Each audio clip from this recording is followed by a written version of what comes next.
Hey বন্ধুসকল স্বাগতম জনাইছোঁ মোৰ চেনেল মাজুলী চিটিলৈ। বন্ধুসকল আজি মই সামগ্ৰী সত্ৰ পৰিৱেশ আপোনালোকক দেখুৱাবলৈ ওলাইছোঁ। বন্ধুসকল মই ইতিমধ্যে সামগ্ৰী সত্ৰত উপস্থিত হৈছোঁ।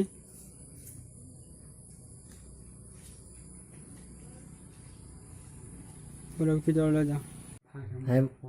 হাই বন্ধুসকল, মই বৰ্তমান উপস্থিত আছোঁ মাজুলীৰ সামগ্ৰী সত্ৰত, যিখন সত্ৰ মুখা শিল্পৰ বাবে বিখ্যাত। সেয়েহে আপোনালোকক দেখুৱাবলৈ আজি আমি সামগ্ৰী সত্ৰৰ ভিতৰত উপস্থিত হৈছোঁহি। আপোনালোকে দেখিবলৈ পাইছে কি সুন্দৰ মুখা শিল্প তৈয়াৰ কৰি উলিয়াইছে সামগ্ৰী সত্ৰই, যিখন সত্ৰ অকল মাজুলীতে নহয় গোটেই অসমতে বিখ্যাত মাত্ৰ মুখা শিল্পৰ বাবে। কি সুন্দৰ মুখা আপোনালোকে দেখিবলৈ পাইছে। আপোনালোকে ইয়াত ভিতৰলৈ আহি পেলাই মুখা দৰ্শন কৰিব পাৰে। ইয়াত দেখিছে মুখা শিল্প কি সুন্দৰ। ইয়াত এইবিলাক পুৰণা যিখিনি মুখা সেইখিনি খুব ভাল ধৰণে সংগ্ৰহ কৰি ৰখা হৈছে, যাতে কোনো বাহিৰা বস্তু আক্ৰমণ কৰিব নোৱাৰে। আপোনালোকে দেখিছে এয়া নৰসিংহ মূৰ্তি, ধূপ ধূনা লগতে অনেক পূজা মন্ত্ৰৰ বস্তু সতি বস্তু যুগুতাই থোৱা হৈছে।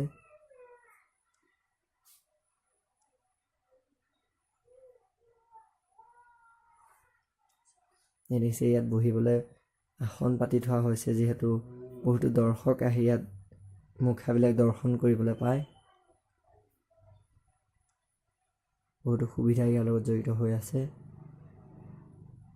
ইয়াত দেখিছে বাঁহৰ কাঠিৰে এটা মুখা তৈয়াৰ কৰা হৈছে, যিহেতু বাঁহৰ কাঠিৰে ফাৰ্ষ্ট মুখাটো তৈয়াৰ কৰা হয়। এয়া দেখিছে আপোনাৰ বাঁহৰ কাঠিৰে মুখাটো তৈয়াৰ কৰি উলিয়াইছে, কি সুন্দৰ। আপোনালোক তলৰ পৰা দেখুৱাই গৈছে।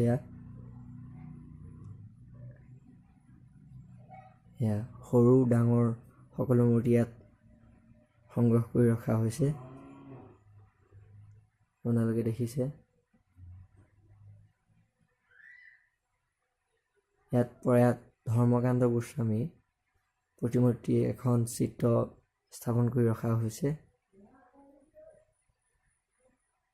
তেওঁ মৃত্যু 1935 চনত আৰু তেওঁ জন্ম 1935 চনত, মৃত্যু 2013 চনত। ভুল হৈ গৈছিলে, ক্ষমা কৰি দিব। হাই বন্ধুসকল, আকৌ আপোনালোকক দেখুৱাইছোঁ যে সত্ৰৰ মুখাবিলাক তৈয়াৰ কৰি উলিওৱা পদ্ধতি কি সুন্দৰভাৱে এনেদৰে খুব সহজেই মুখা শিল্পবিলাক তৈয়াৰ কৰি উলিওৱা হয়। এয়া দেখিছে ফাৰ্ষ্ট টাইম বাঁহেৰে এই মূৰ্তিটো বনাই থৈ দিছে।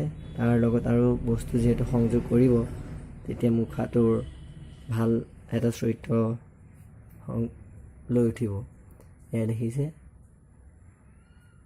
মুখা কি সুন্দৰভাৱে ইয়াত সংৰক্ষণ কৰি ৰখাৰ লগতে মুখা ইয়াত ফাৰ্ষ্ট টাইম বনাইছে। আপোনালোকে দেখিলে আচৰিত হ'ব। এয়া দেখিছে, দেখিছে বহুতো ইয়াত মুখা বনোৱাৰ বহুতো সামগ্ৰী আছে। খুব সহজে এওঁলোকে এইবিলাক শিল্পীসকলে বহুতো সহজে এইবিলাক তৈয়াৰ কৰি উলিয়াইছে। এয়া বনাই আছে ইয়াৰ শিল্পীসকলে বৰ্তমান এই মুখা।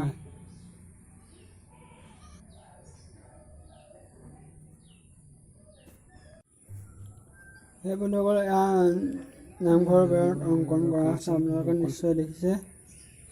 এইবোৰ ৰং কৰা নাই, ৰং কৰিব নিশ্চয় ৰাসৰ আগত। মই বাৰু আপোনালোকক ৰাসৰ দৃশ্য দেখুৱাবলৈ আহিম, যদি ৰাস পাইছেহি।